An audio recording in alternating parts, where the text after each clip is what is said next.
वालेकुम दोस्तों, आज हम डिस्कस करेंगे मैक्स स्कॉलरशिप के फॉर्म के बारे में जो कि अंडर ग्रेजुएट के लिए होता है।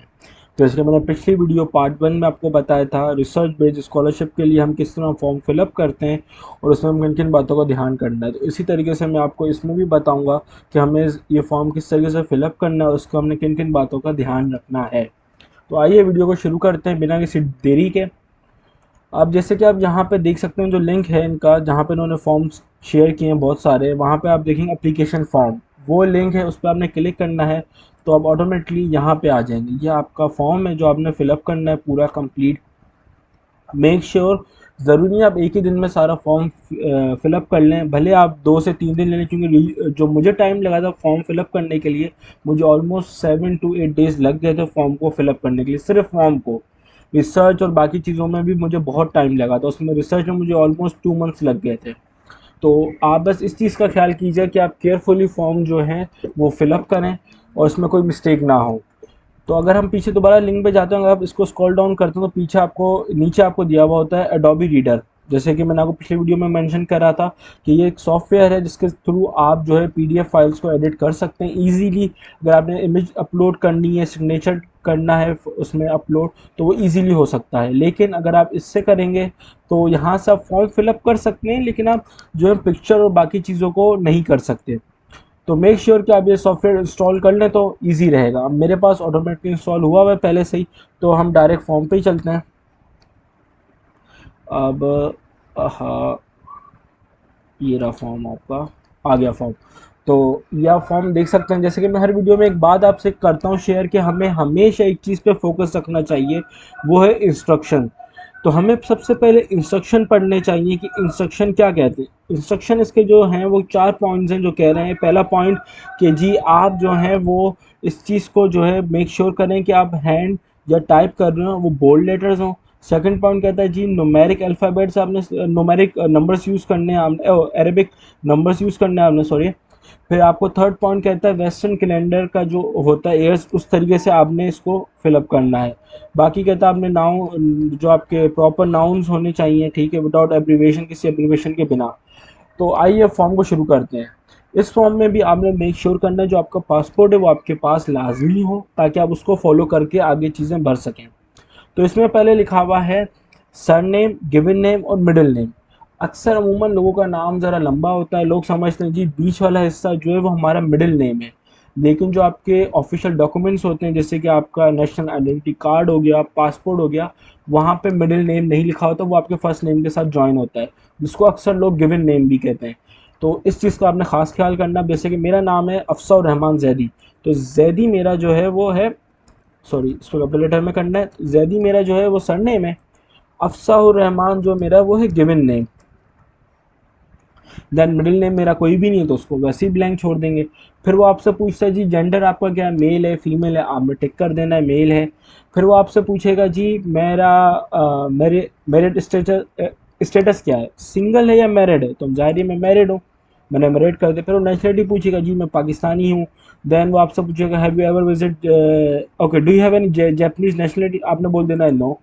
देन वो आपसे पूछा आपकी डेट ऑफ बर्थ क्या। अब यहाँ पे जो डेट ऑफ बर्थ लिखने का तरीका है वो पूरा कंप्लीट है।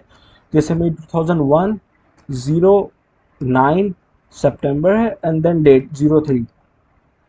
देन वो आपसे पूछा जी आपकी जो है वो ईयर क्या है। इधर आपने मेक श्योर करना है एक्यूरेट लिखना है, गैस नहीं करना, ठीक है। अगर आपको प्रॉब्लम हो रही है आप गूगल पे जाके अपनी डेट ऑफ बर्थ लिखें और उसके आगे लिख दें कैलकुलेट टिल April 1 2027, तो वो आपको एक ईयर दे देगा, वो आपका ईयर यहाँ पे आप मेंशन कर दें 25 ईयर्स का हूँ मैं जैसे कि। देन आप आते हैं, फिर यहाँ पे इन्होंने कुछ पॉइंट्स लिखे हुए, तो आपने मेक श्योर करना है कि ये चीज़ें आपने रीड करनी है, या आपने ब्लैंक नहीं छोड़नी, या आपने लाजमी रीड करनी। जैसे लिखा applicant must have been born on or after April 2022, only applicant who have been who meet the condition number 3, ठीक है, of the academic background in section number 5, number of 3 application guideline should be under 18 of the age or older at the time of the admission to the university of Japan, ठीक है। अब यहाँ पे इसने एक term and condition दे दी, applicant must be born on or after, या तो वो 2002 में बॉर्न हुआ हो या 2002 के बाद बॉर्न हुआ हो, लेकिन मेरी डेट ऑफ बर्थ है 2001। तो यहाँ पे आके मेरे लिए फ्लो हो जाता है कि यार मैं इसके लिए अप्लाई कर सकता हूँ कि नहीं कर सकता। 1 साल का फ़र्क है, कुछ महीनों का फ़र्क है, आप भर दें फॉर्म, क्या पता आपको मिल जाए। लेकिन इन्होंने इधर मेंशन साफ कर दिया कि नहीं है, ठीक है। अब इन्होंने कंडीशन भी दे दी है कि ऑन नंबर 3 नीचे जो है इसका एकेडमिक बैकग्राउंड सेक्शन नंबर 5 वो भी क्राइटेरिया मीट करना लाजमी है। तो आगे आ जाता है करंट एड्रेस। आपने तो अपना करंट एड्रेस लिखना, आप कहाँ पे रह रहे हैं अभी। जैसे कि मैं अभी आउट ऑफ कंट्री हूँ तो मैं आउट ऑफ कंट्री का एड्रेस दूंगा। फिर आपका आ गया सिटी, देन आपका कंट्री। उसके बाद if your current residence in Japan, what is your current residence status. अगर आपका जापान में करंट रेजिडेंसी है तो आप इधर लिखें, वरना आप इसको स्किप कर दें। देन वो आपसे पूछ रहा है नीचे आके कि जी आप मुझे बताएं अपने एड्रेस के बारे में। कौन सा address? Your address before departure for Japan, जब आप जापान आने से पहले आप कहाँ से डिपार्चर करना चाहेंगे, ये उस बारे में पूछ रहा है नंबर 2 पे। तो आपने अगर सेम एज अबव लिखा है तो एक फ़्लो हो जाता है यहाँ पे, वो मैं आपको अभी डिस्कस करूँगा। अगर आपने लिखा नहीं जी मेरा जो है वो चेंज है, आपने इस पर टिक कर दिया, देन आपको ये सब कुछ फिलअप करना। अगर आप सेम अबव करेंगे तो वो एड्रेस ऊपर वाला ऑटोमेटिकली नीचे आ जाएगा। अब आपने अगर इसको कर दिया कि जी नहीं मैं अपने होम टाउन से वो फ्लाई करूँगा, then you are able to achieve or get a return ticket or a ticket from your home country to Japan. अगर आपका एड्रेस जो ट्रैवलिंग एड्रेस है जहाँ से आपने जापान आना है वो और आपका होम कंट्री का एड्रेस सेम होगा या होम टाउन का आपका सेम होगा तो ही आपको टिकट के पैसे मिलेंगे, वरना आपको एयरलाइन के टिकट के पैसे नहीं मिलेंगे, जो कि इस पॉइंट पे साफ साफ इन्होंने लिखा हुआ है, ठीक है। तो उसी हिसाब से आप येस और नो पे टिक कीजिएगा। If you address before the departure for the Japan outside of outside your home country, do you understand that airline ticket to Japan will not be provided. आप समझ गए इस बात को? यस। ओके, नेम ऑफ जो भी आपकी diplomat जहाँ पर भी आपने सबमिशन करनी है या जहाँ पे भी आपको वीज़ा इशू होना है वो आपने यहाँ पे लिख देना है कि जी मैं इस्लामाबाद में चाहता हूँ या मैं कराची कौंसलेट में जाता हूँ। उसके लिए आप इस वेबसाइट पे क्लिक करेंगे तो वो आपको एक जगह ले जाएगी, वहाँ पे उनकी सारी एम्बेसीज और कौंसलेट के बारे में साफ लिखा हुआ है। जी ये कौंसलेट इस्लामाबाद की है, ये कराची की एम्बेसी है या जो भी XYZ। तो वहाँ से आपने कॉपी पेस्ट कर देना है खाली बस। देन आप आ जाएं अपना सेलफोन नंबर। ओहो ज़्यादा नीचे हो गया, ये पता नहीं आज पीसी मेरा बहुत लेग हैंग भी हो रहा है और लैग भी कर रहा है। हाँ तो यहाँ पे आ गया आपका फ़ोन नंबर एंड देन आपका आ गया ईमेल एड्रेस जो आपने अपना लिखना। मेक श्योर कि आपका ईमेल एड्रेस जो है वो आप यूज़ कर रहे हो, आपका पर्सनल और एक्टिव हो। देन आप पेज नंबर 2 में आ जाएं। अब पेज नंबर 2 में वो आपसे पूछता है प्रेजेंट स्टेटस के बारे में। आपका प्रेजेंट स्टेटस क्या है? आया आप एम्प्लॉय हैं, आया आप स्टूडेंट हैं या आया अदर हैं। जो भी है वो आप टिक करेंगे, फिर आप उसके आगे जो इन्फॉर्मेशन फिलअप करेंगे और इन्फॉर्मेशन प्रोवाइड करेंगे। अदर में आपको स्पेसिफाई कर देना है कि जी अदर में मैं हूँ क्या। जैसे फॉर एग्जांपल कोई फीमेल लेडी अप्लाई कर रही है तो अदर में लिख के वो लिख दें जी मैं, अगर मैरिड हैं तो हाउस वाइफ लिख दें, अगर मैरिड नहीं है तो वो लिख दें कि जी मैंने अभी एजुकेशन कंप्लीट की है और मैं अभी अपने मतलब वुमेन हूँ तो मैं अपने घर को और चीज़ों की बाकी चीज़ों में हूँ, ठीक है। फिर आगे पूछा आपसे specialize field of study in high school or university, वो आपने उसके बारे में इधर थोड़ा सा डिफाइन करना है, वो आपने इसको एक्सप्लेन करना है। Then again same thing on number 10 कि आपने अकेडमिक रिकॉर्ड के हवाले से डिस्कस करना है। अब ये पॉइंट्स एक दफ़ा लास्ट में आप पढ़ लीजिए क्योंकि इसमें ये भी लिखा गया अगर फॉर एग्जांपल आपके पास पेपर नहीं होता, अब एक से ज़्यादा जो हैं वो यूनिवर्सिटीज़ आपने स्कूल जो हैं वो चेंज किए हुए होते हैं, या एक ही स्कूल आपने जो है वो समझे एक स्कूल आपने जो है क्लास ग्रेड 2 तक पढ़ा है, उसके बाद आपने स्कूल दोबारा चेंज कर दिया ग्रेड 3 के लिए, तो वो सारे स्कूल्स के नाम और हर चीज़ आपने यहाँ पे प्रोवाइड करनी है। उसी के साथ साथ अगर सेम स्टेट है तो सेम स्टेट रहने दीजिएगा, वरना इसका एक बेहतरीन और प्रॉपर तरीका होता है कि आपने अगर एक से ज़्यादा हमने 1 कर दिया और आपने स्कूल का नाम लिख दिया, देन आपने यहाँ पर स्टेट पे आके 1 लिख के और फिर आपने स्टेट का नाम लिख दिया अगर स्टेट चेंज हुई है तो। अगर नहीं हुई तो आप एक ही स्टेट और अगर सिटी भी सेम है तो आप सिटी भी सेम रख सकते हैं।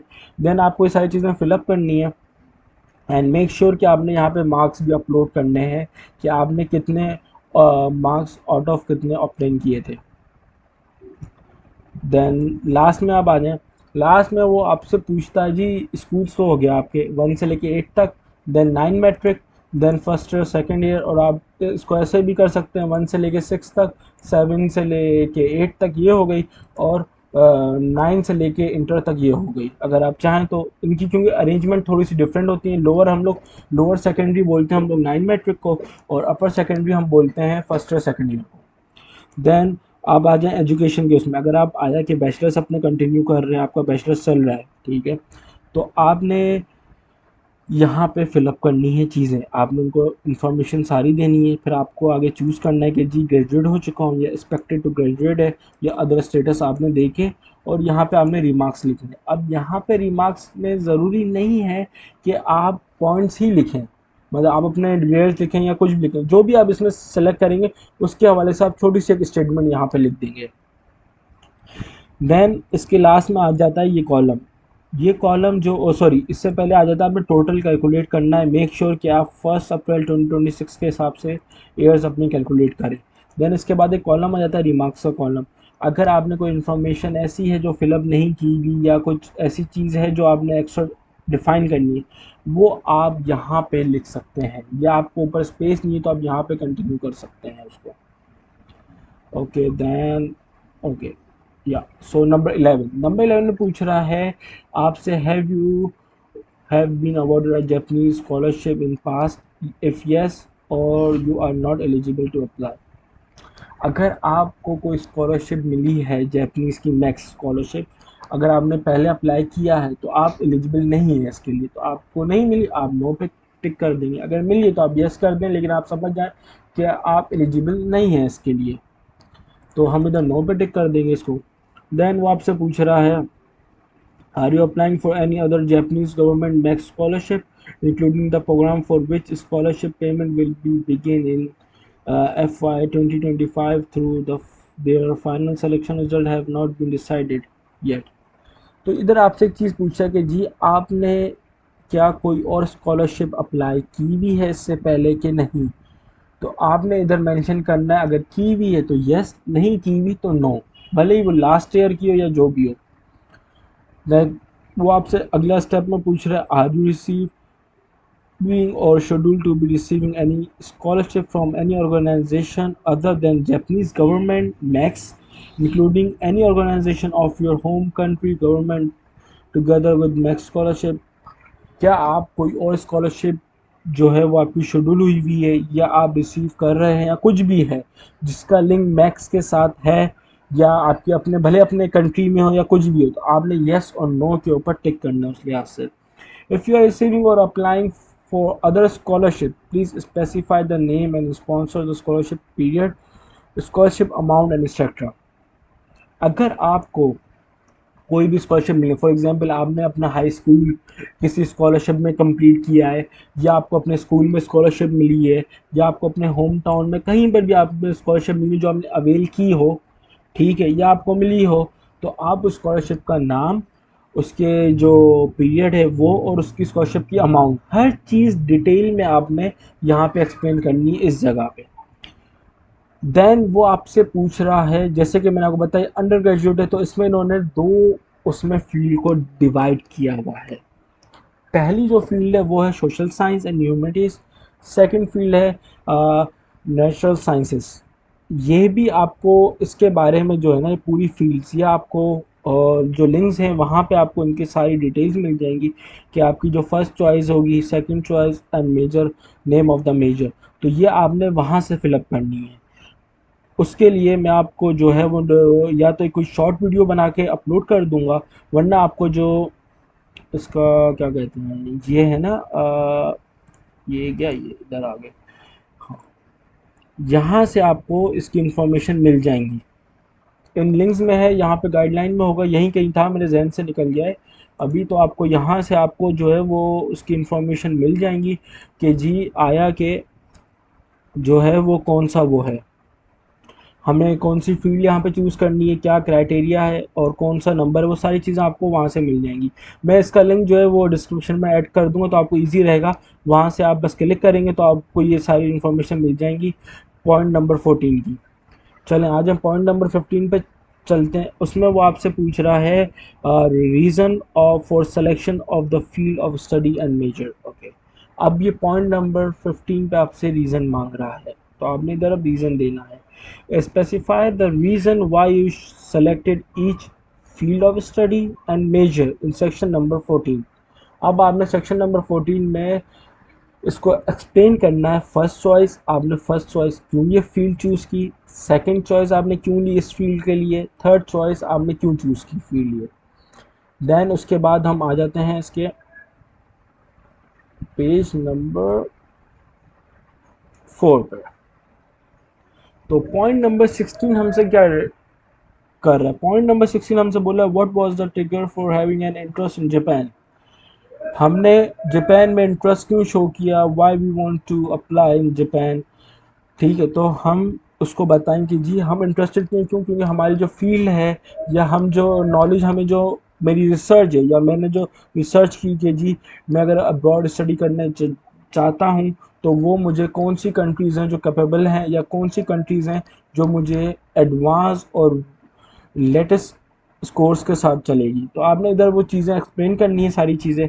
देन वो आपसे ऑन नंबर 17 पूछा what kind of things do you think you can contribute to Japan and your home country through your experience of studying in Japan। And then number 17 में आपने लाजमी ये लिखना है कि जी आप क्या चीज़ है जो आप एजुकेशन हासिल करेंगे और फिर आप अपनी कंट्री और हमें जापान को इससे क्या फ़ायदा होगा। तो मेक श्योर ये 2 पॉइंट्स ऐसे हैं जो बिल्कुल ही आप ये समझें कि कॉन्सेंट्रेट होके और बिल्कुल ही जो है वो प्रॉपर तरीके से आपने करने हैं, क्योंकि इससे जो है आपकी स्कॉलरशिप गेन करने या नॉमिनेशन के लिए शॉर्ट लिस्टेड होने के लिए बहुत इंपॉर्टेंट रोल प्ले करेंगी। देन आप अगेन नंबर 18 पे आ जाएं। तो नंबर 18 में वो आपसे लैंग्वेज के बारे में पूछा, अगर आपको जैपनीज़ लैंग्वेज आती है देन आपने लिखना है इधर फॉर एग्जांपल यहाँ पर नीचे दिया हुआ आप देख सकते हैं स्केल रेट दिया हुआ है। नंबर 3 का मतलब है एक्सलेंट, नंबर 2 का मतलब है गुड, 1 का फेयर, देन 0 का मतलब पुअर। तो अगर आपको आती है आप 0 फिलअप कर दें, अगर आपको फेयर है राइटिंग में आप 1 लिख दें, अगर आप स्पीकिंग में भी फेयर हैं या आप गुड हैं आप समझते हैं आप 2 लिख दें। इसी हिसाब से आपने इंग्लिश भी फिलअप करनी है। देन अदर पूछ रहे, अदर में कोई दूसरी लैंग्वेज आपको आती है तो आप वो भी फिलअप कर सकते हैं। अगर आपने जैपनीज़ लैंग्वेज के लिए कोई टेस्ट दिया हुआ है या कोई भी उनका JLP जो भी है उनका अगर आपने वो दिया हुआ है तो उसका आप लेवल और टोटल स्कोर आप मेंशन कर दें, और अदर है तो उसमें आप थोड़ा सा वो कर दें। देन उसके बाद आपसे वो इंग्लिश का पूछे, अगर टॉफिल है तो टॉफिल के बारे में आप लिख दें, अगर आइल्स दिया हुआ है तो आइल्स के बारे में, अगर अदर है तो अदर में आप मेंशन कर दें कि जी मैंने डुओलिंगो दिया हुआ है या जो भी है आपको लगता है वो आप मेंशन कर दें। देन वो आपसे नंबर 21 पे आपसे जो वो चीज़ अर्ज कर रहा है वो ये कर रहा है कि जी contact person in your home country in case of emergency. तो मेक श्योर कि आप उस पर्सन का एड्रेस दें जो आपसे जो है कोई भी एमरजेंसी या कोई भी चीज़ हो तो वो उनसे रब्ता कर सकें। बेसिकली मैं तो इधर अपने वालिद साहब का यूज़ कर सकता हूँ, आप अपने भाई का भी दे सकते हैं, अपने अब्बू चाचू ताया जो भी हैं आपके, आप उनका इधर एड्रेस शेयर कर सकते हैं जो भी आपको बेहतर लगे। तो उसमें आपने उनका नेम देना है, करंट एड्रेस देना है, देन फ़ोन नंबर देना है, email address and then relationship and then occupation. Make sure कि आप यहाँ पे नंबर दे रहे हैं तो आप उसको कंट्री कोड के साथ शेयर करें। देन वो आपसे पूछ रहा है नंबर 22 पे कि जी पास कोई विज़िट था आपका। आपका ज़ाहिर अगर आपका कोई विज़िट है तो आप ये लिख दें फ्रॉम किस साल से किस मंथ तक है, मतलब फ्रॉम और टू, मतलब किस साल और किस महीने आपने किया था और कब से कब तक थे आप। देन आप पर्पस लिख दें, अगर आपका कोई है तो आप इसको फिलअप कर दें, अगर कोई नहीं है तो आप इसको छोड़ सकते हैं। समझ रहे हैं आप बात, ज़रूरी नहीं है कि आपने हर चीज़ फिलअप करनी है या आपने हर चीज़ आपने फॉर्म पर लिखनी है, नहीं। अगर फॉर्म पे कोई इन्फॉर्मेशन ऐसी है जो कि आपके उसमें नहीं है तो आप उसको लीव कर सकते हैं, कोई मसला नहीं है। देन वो आपसे नंबर 23 पे पूछा कि आपने कोई क्राइम कमिट किया है, ना कि सिर्फ अपनी कंट्री या किसी भी कंट्री में, एनी कंट्री, तो आप लिख दें नो अगर नहीं है, अगर येस तो आप येस पे क्लिक कर दें। देन वो आपसे वही पूछ रहा है कि जी आपने जो इन्फॉर्मेशन प्रोवाइड की है वो एक्यूरेट है नहीं है क्या है, तो आपने उसको बोल देना जी मैंने जो इन्फॉर्मेशन आपको दी है मैं उसको कंफर्म करता हूँ वो एक्यूरेट है और मैं उस पर पूरा एग्री होता हूँ। आपने उसको टिक कर देना है इधर। देन आपने फॉर्म में ईयर लिख देना है, मंथ एंड देन लास्ट में डेट। यह आपका फॉर्म पूरा फिलअप हो गया। तो गाइज़ अगर आपको वीडियो अच्छी लगी आप इस वीडियो को लाइक करें, अपने दोस्तों के साथ शेयर करें और आपको अगर ऐसी और इन्फॉर्मेशन वीडियोस चाहिए स्कॉलरशिप के बारे में, फॉर्म किस तरह फिलअप होता है मैक्स का, या कोई भी दीगर इन्फॉर्मेशन आपको चाहिए, तो आप मुझे कमेंट में कमेंट करें ताकि मैं उसके ऊपर नेक्स्ट वीडियो बना के आपको गाइड कर सकूं। बाकी all the best for your scholarship. I hope कि आप स्कॉलरशिप आपको मिले। अगर वीडियो अच्छी लगी लाइक करें, शेयर करें और दोस्तों और चैनल को सब्सक्राइब करें। शुक्रिया बहुत बहुत।